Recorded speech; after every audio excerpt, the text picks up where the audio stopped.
Bom, o tema que nós vamos discutir hoje, meus irmãos, é um tema que me incomodou nesses últimos tempos e fala sobre perdão. Eu creio que nós estamos passando um momento, não só na igreja, mas na nossa vida pessoal, em que esse tema tem que ser bastante bem tratado. Perdão, né? Até quando eu estava refletindo sobre isso nos últimos dias, estou aqui no meu coração, ainda preciso depois trabalhar um pouco com o pastor Rafael sobre isso, se isso não seria um tema para ser debatido nas próximas aulas da IBD, no mês de maio, a partir do mês de maio, né, em várias faces do perdão, né? Não lembro se a gente teve alguma abordagem mais exaustiva sobre a questão do perdão, né? A gente viveu o ano passado, estamos vivendo, a igreja vai também ter que voltar nesse assunto na próxima assembleia, agora em maio, a assembleia ordinária, para discutir essa questão do perdão, num caso muito específico, né? E eu acho que é bom que a gente tenha de antemão uma abordagem bíblica sobre isso. O que a Bíblia fala sobre isso, né? Encontrei um autor muito conhecido, professor, escritor, teólogo, escreveu um livro, um best-seller, que chama Perdoar e Esquecer. Ele morreu não muito tempo atrás. Esse livro já não é publicado mais. Você provavelmente vai encontrar esse livro no sebo, em algum lugar assim, né? Só nos Estados Unidos esse livro vendeu mais de 400 mil exemplares. Mesmo entre outros teólogos, é considerado um manual de perdão. E se você quiser também, você pode baixar na internet, existe em PDF. O único problema é que a cópia que eu consegui está em inglês. Então, se alguém tiver dificuldade, às vezes não consegue ler o que está lá. Mas tem um resumo, tem o texto também em PDF. E eu vou ler esse livro agora, acabei de comprar, achei num sebo, vou ler e vou ver se eu consigo analisar um pouco melhor isso. E uma das frases famosas de Lewis Smedes, ou Smedes, não sei bem qual vai ser a pronúncia dele, mas provavelmente deve ser Smedes, tá? Ele diz assim: perdoar é o mais difícil trabalho e o de maior risco do amor. A gente vai ver na Bíblia que de fato isso tem muito fundamento, né?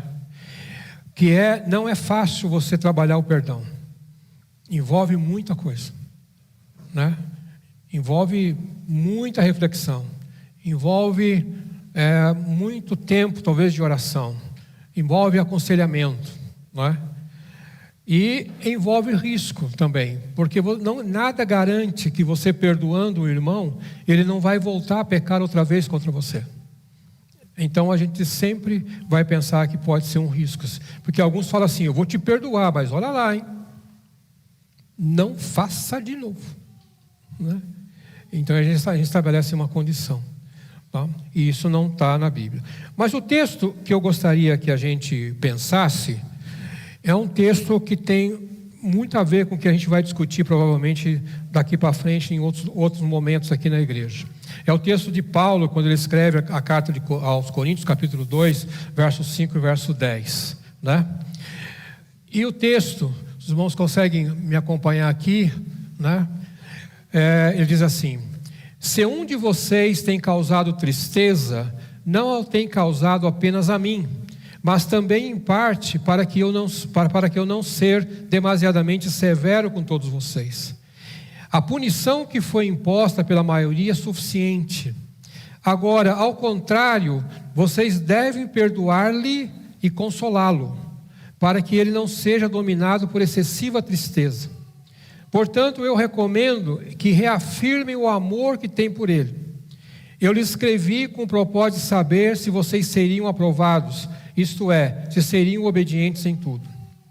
Se vocês perdoam alguém, eu também perdoo. E aquilo que perdoei, se é que havia alguma coisa para perdoar, perdoei na presença de Cristo por amor de vocês.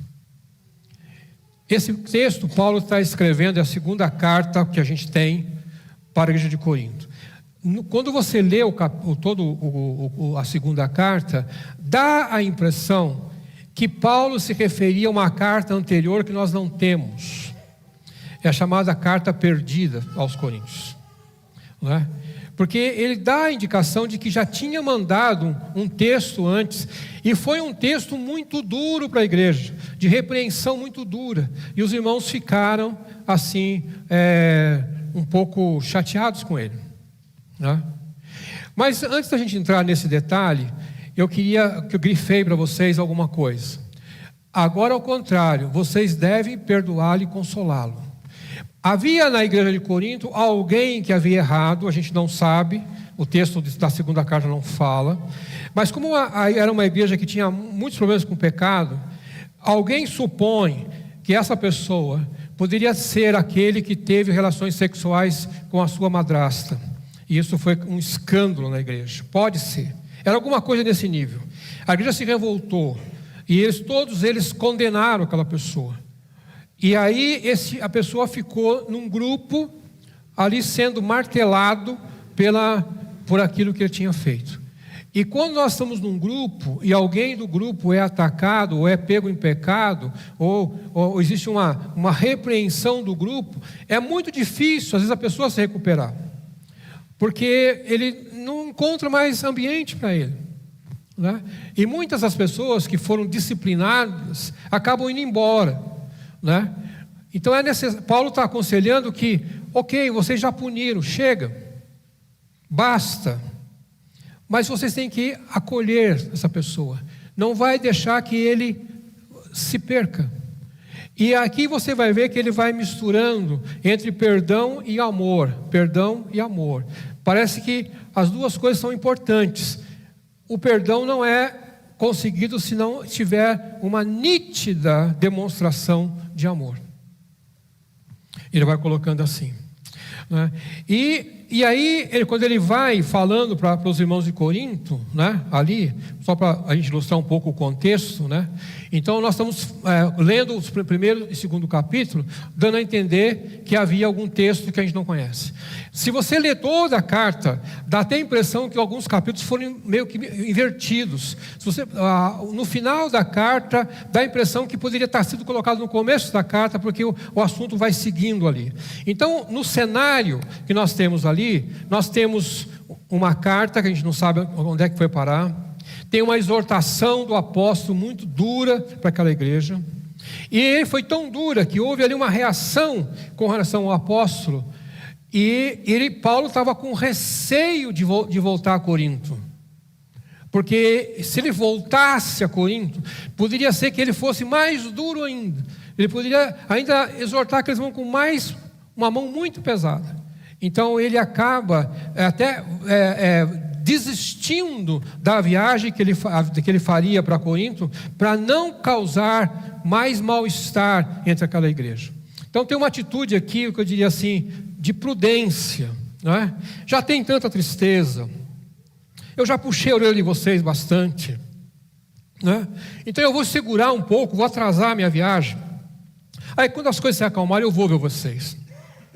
Mas nem por isso ele deixa de demonstrar amor para aquela igreja, né? E tudo isso causado por essa carta, provavelmente em cima de alguma recomendação que ele deu para que a igreja pudesse punir aquele faltoso, talvez bem dura. E aí, quando a gente vai notando que aqui nesse capítulo 2, principalmente, Paulo demonstra amor por aquela igreja, né? Apesar que alguns ali tinham uma rejeição a Paulo, né? Isso acontece normal nos grupos, às vezes o líder não tem a aprovação da maioria, tem uma certa rejeição mesmo, isso a gente tem que conviver com essas coisas, né? Mas Paulo fala, eu gosto de vocês, eu amo vocês aqui, e eu quero vocês são a minha alegria, faz parte do meu ministério. Você é a igreja que ele se alegrava em ver como é que ele fundou aquela igreja, e é uma cidade de muitos pecados, e a igreja estava caminhando com dificuldade, né? E aí, quando ele fala que havia tristeza, mas ele fala, a tristeza, segundo Deus, traz arrependimento. Então, às vezes as pessoas podem ficar tristes, mas se há tristeza que acontece às vezes no meio, por algum desentendimento, essa tristeza causar arrependimento, então a tristeza foi positiva, não é negativa, né? Esse era o cenário que nós temos aqui. Muito bem. Aí, queridos irmãos, a frase que me chama muito a atenção no texto que nós lemos, tá? Se você quiser, eu vou voltar um pouquinho aqui, ó. Olha só, versículo 10, a última parte. Perdoei na presença de Cristo. Veja que ele coloca, o texto está entre parênteses, se é que havia alguma coisa para perdoar, tá? Muitas vezes as pessoas ficam aborrecidas com a gente e a gente não sabe o que foi que a gente fez, né? Porque alguns vão dizer assim: aquele que ofende esquece, mas aquele que apanha nunca esquece. É uma frase bastante comum e faz sentido, tá? E às vezes a gente causa tristeza em alguém, você nem se lembra, não se deu conta daquilo. E aí Paulo coloca desse jeito, né? Assim: eu perdoo vocês na presença de Cristo, sei lá o que foi que eu fiz, seja o que for, tá? Perdoe isso aqui, né? Porque em algum momento a gente fala assim: mas eu vou perdoar o quê? Eu não sei o que eu fiz, né? Então, quando começa a ter no nosso coração a vontade de perdoar, a gente vai perdoar fazendo ou não fazendo, desde que a gente ganhe aquele irmão através da nossa ação do perdão. E essa expressão dele, perdoei na presença de Cristo, foi, diria assim, o texto ali que me impactou, é que o perdão não é uma atitude isolada minha, pessoal, mas o perdão conta com a presença de Jesus junto, irmãos. Conta com Ele. A tradução poderia ser feita na face de Cristo. Eu perdoei, quem sabe, olhando para Cristo. Eu perdoei tendo Cristo como testemunho. Eu perdoei sob o olhar de Cristo. Então, quando nós vamos exercer o perdão, nós temos que contar que Cristo está conosco, Jesus está conosco. É aí que a gente vai conseguir, quem sabe, ganhar força para perdoar aquela pessoa que nos ofende. Porque só pela minha força, muitas vezes, eu não consigo isso aqui. Então eu começo já a perceber aqui que esse exercício do perdão é uma prática muito espiritual que conta com a presença de Jesus, que conta com o Espírito Santo nos ajudando a encontrar uma solução. Porque enquanto estiver só na minha mão, só na minha vontade, no meu direito, irmão, eu vou vender caro esse perdão. Vou vender caro esse perdão. Muito caro, né? Mas quando eu trago Jesus para ser a minha testemunha, tá? E muitas vezes, quem sabe, vamos perdoar alguém, e eu olho, não para ele, olho para Jesus e falo assim: mas Jesus perdoou quando Jesus estava sendo crucificado. Então a imagem de Cristo exercendo o perdão na cruz é a minha inspiração. É a minha inspiração. Esse é o exemplo que eu vou seguir. Jesus perdoando na cruz, Ele está na minha face. É o meu modelo que eu tenho aqui. Então, e uma outra coisa interessante, meus irmãos, aqui no texto, que é isso aqui, ó, no verso 11. Por que eu perdoo na presença de Cristo? Ele coloca assim: a fim de que Satanás não tivesse vantagem sobre nós. Qual é o objetivo de Paulo pregar o perdão na igreja? É para que o diabo não leve vantagem.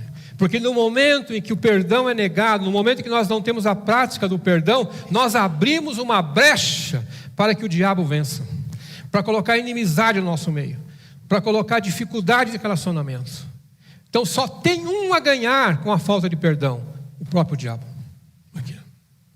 Então veja que quando ele coloca a fim, ele estabelece com o objetivo de que o diabo não tenha vantagem sobre nós. Essa era a preocupação dele. Caso contrário, o diabo saía na nossa frente. Conta-se uma história meus irmãos, de que uma pessoa queria vender tinha uma casa e um outro queria comprar. Insistiu muito para comprar a casa.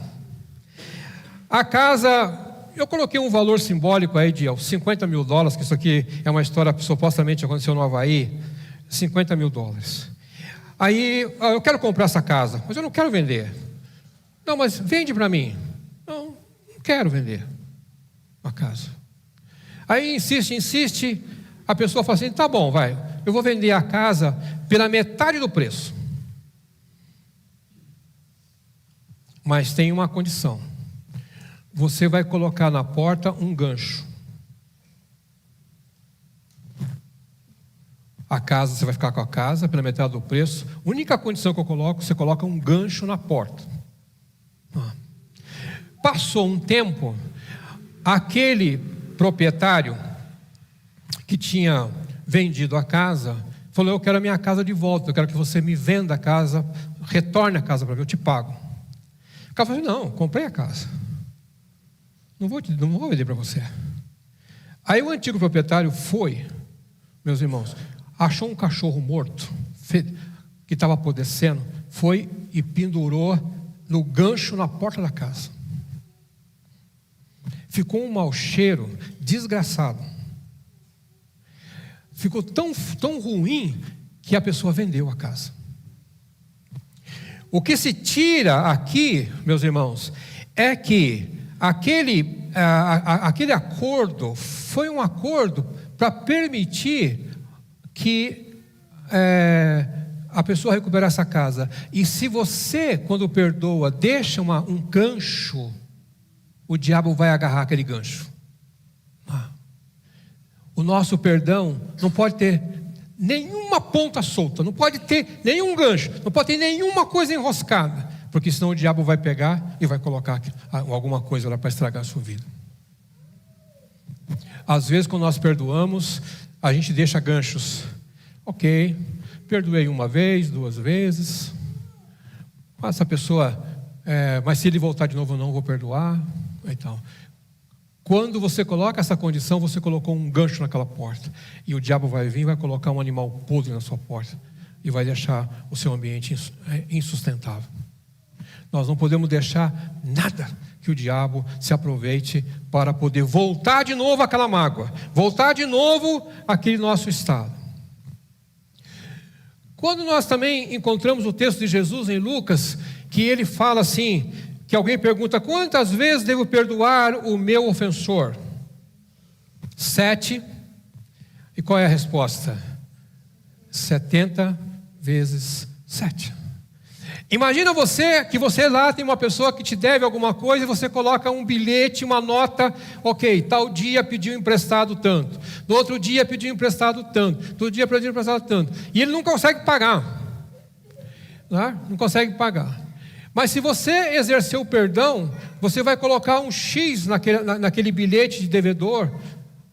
Segundo aqui que Jesus usa uma metáfora, porque ele fala 70 vezes 7, ou 490 vezes. Isso é só uma metáfora, porque o que Jesus estava lembrando para aqueles judeus, é que eles conheciam muito bem a lei, e eles estavam se lembrando do texto lá do Gênesis, quando Caim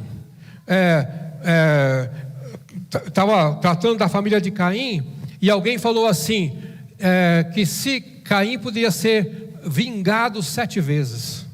Então, Jesus usa essa metáfora ali para dizer assim, esse meu perdão de 490 vezes é muito maior do que a vingança que você pode exercer.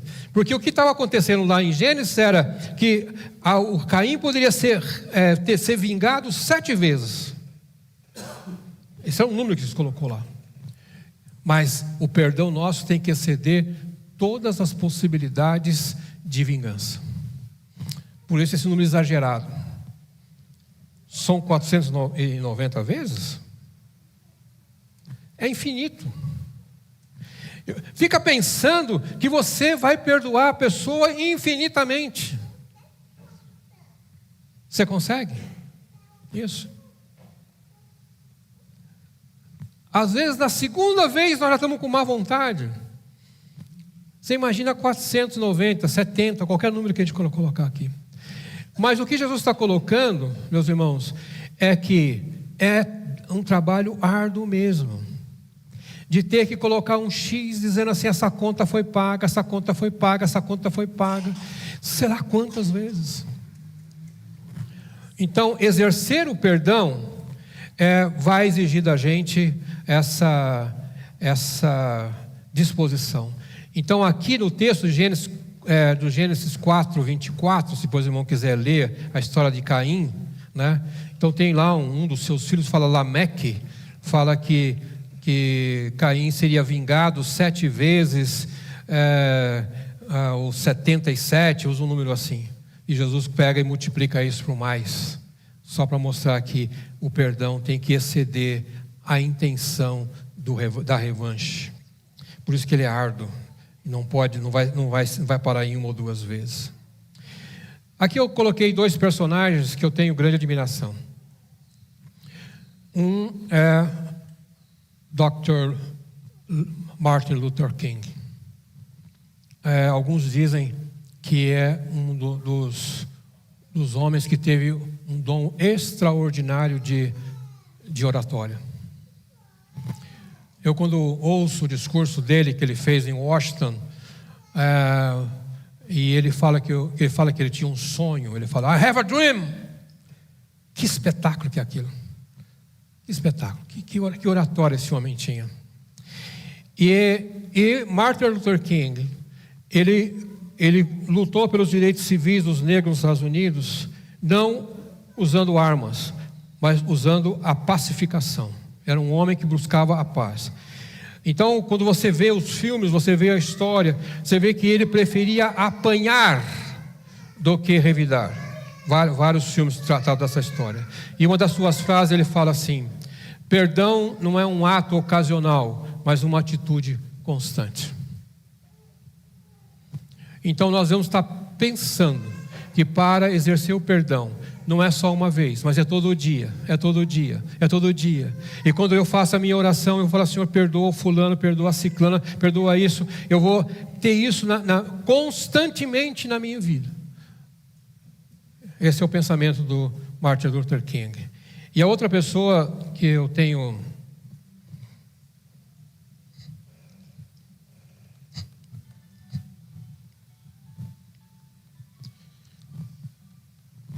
muita saudade,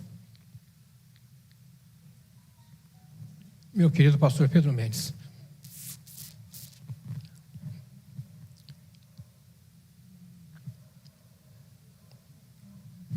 Trabalhou na minha vida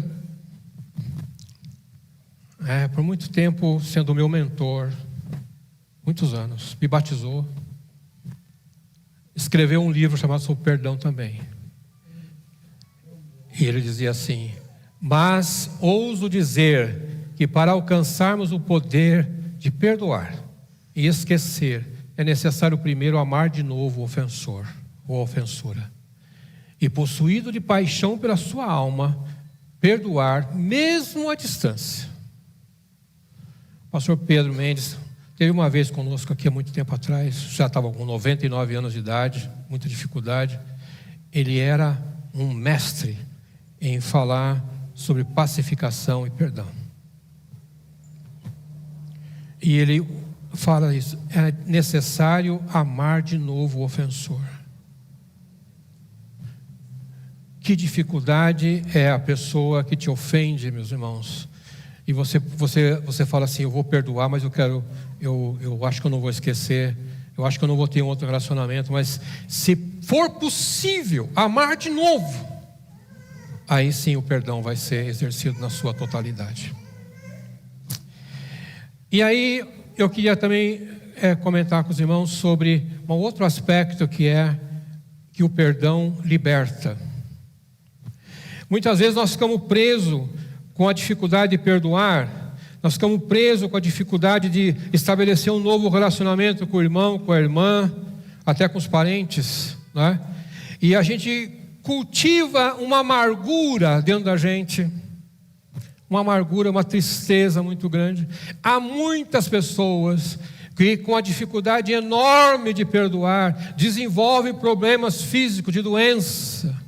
Eu creio que muitas pessoas, quando têm cânceres, quando você analisa a vida delas, é uma vida amargurada, é uma vida de tristeza, é uma vida que ele não conseguiu perdoar alguma ofensa grave que ele teve na sua vida.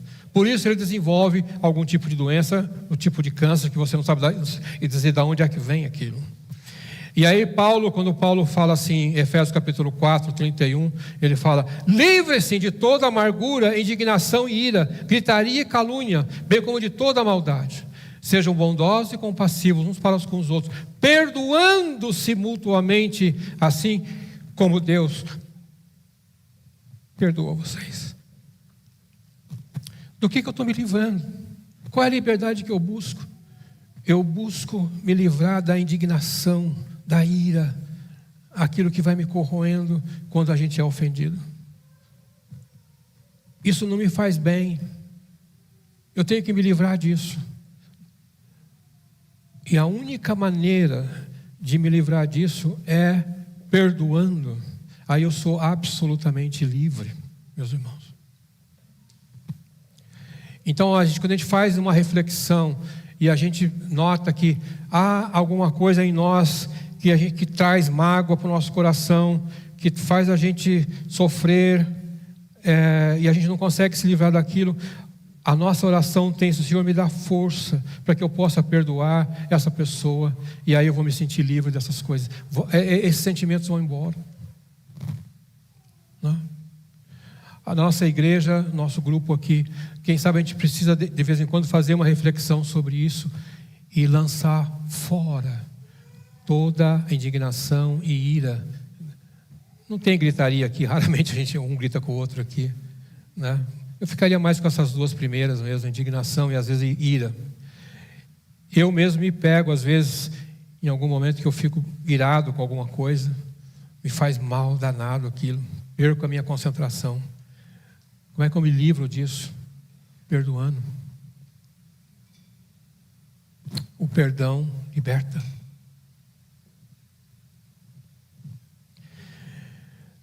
O mesmo autor que eu citei no começo, Lewis Smith, ele diz assim: perdoar é libertar um prisioneiro e descobrir que o prisioneiro era eu mesmo.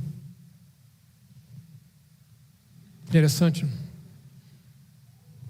O prisioneiro era eu mesmo, que estava amarrado naquela ira, naquela indignação, e não conseguia ter paz, não conseguia estabelecer um novo relacionamento. Então, eu preciso me libertar disso aí. Concluindo, queridos irmãos, eu quero dizer para vocês o seguinte, o perdão é um dever, porque Jesus não colocou isso: você, se puder, perdoe seu irmão. Uma ordem. Eu diria que o perdão é fruto diário do amor. Então, na medida que a gente pratica o amor cristão, então o perdão está atrelado a isso.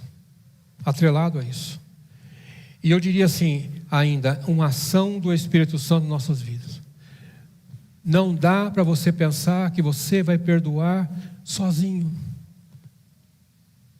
Você tem que invocar: Senhor Jesus, esteja comigo, que o teu Espírito me enche para poder exercer esse perdão, que é um meio de libertar da nossa ira. Existe uma história, meus irmãos, que dois amigos estavam caminhando no deserto, e lá caminhando no deserto, eles tiveram uma discussão, e um amigo deu um tapa na cara do outro. Aí a pessoa que apanhou continuou, e mais na frente escreveu na areia: hoje meu melhor amigo me deu um tapa na minha face. Eu não consegui colocar em português essa imagem aqui. Mostrei um pouquinho de fazer com o inglês, vão entender. Today my best friend slapped me the face. Meu melhor amigo bateu na minha face. Botou na areia isso. Caminhando, eles encontraram um oásis, bastante água. Aí falaram assim: vamos nadar? Aí falaram: vamos. No deserto. Que coisa boa achar uma piscina no deserto. Aí aquela pessoa que tinha tomado tapa na cara começou a se afogar naquela piscina. E o amigo ofensor foi lá e salvou ele de se afogar. Aí o amigo que já tinha apanhado, que tinha escrito na areia, pegou agora uma rocha e esculpiu na rocha: hoje meu melhor amigo salvou minha vida. Aí aquela pessoa falou assim: mas por que você escreveu na areia e por que você escreveu na rocha? Ele falou assim: porque essa ofensa, o vento vai levar, vai apagar. Mas o ato que você fez é para sempre. Isso. Então o que eu quero dizer com isso, meus irmãos, é que quando a gente tem um relacionamento com o irmão, com a irmã e assim vai, a gente tem que talvez valorizar mais a qualidade daquele irmão, mais aquilo que ele faz de bom, do que talvez aquilo que ele não seja tão bom assim. E quando a gente começa a olhar para o outro e começa a enxergar que ele é bom nisso, que ele é bom naquilo, e ok, mas ele é um pouquinho assim, meio grosseiro, tudo bem, ele é um pouco mal educado, mas ele também pode ser generoso em algum lugar. Então eu começo a enxergar naquele meu irmão as qualidades dele, e isso me ajuda a superar aqueles momentos de dificuldade.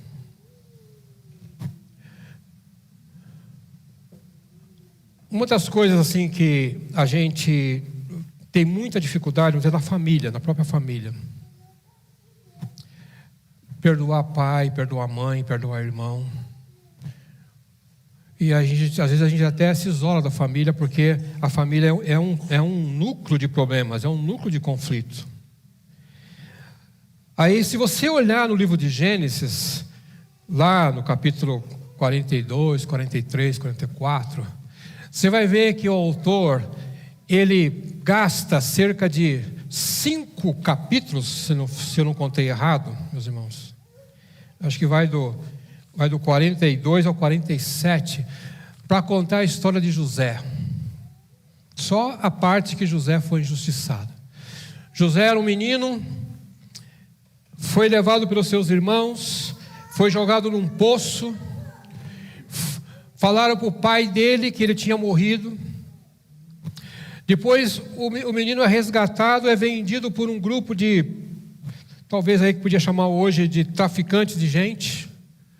Por fim ele cai lá no Egito, na casa de alguém, de um comandante, trabalha lá.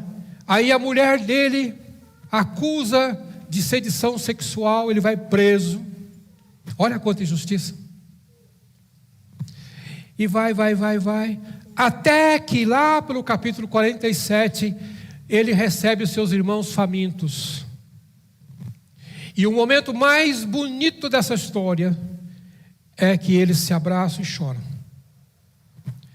José não chorou quando caiu na cisterna. José não chorou quando foi vendido lá por aqueles viajantes. José não chorou na prisão, mas ele chorou quando ele abraçou os seus irmãos e abraçou de novo seu pai. Então a nossa família é também um núcleo de encrenca, de confusão, e que nós temos que exercer o perdão com eles também. Então, queridos irmãos, queria deixar com vocês aqui, faça uma reflexão sobre como que você anda com relação a essa questão de perdoar. Quer seja a sua família, quer seja aqui entre nós mesmos, não é? Se você tem alguma coisa contra um de nós, venha falar. Vem falar. Vamos conversar. Vamos orar junto. Vamos se abraçar. Aqui. Talvez a gente não vai, talvez assim, ter uma caminhada assim, de braço dado, mas a gente vai se respeitar. A gente vai passar uma borracha nisso. E a obra de Deus vai sair vitoriosa. O diabo não prevalecerá. Não pode colocar uma carcaça de cachorro morto na nossa porta. a igreja vai prosperar na medida que a gente consegue perdoar uns aos outros. Amém?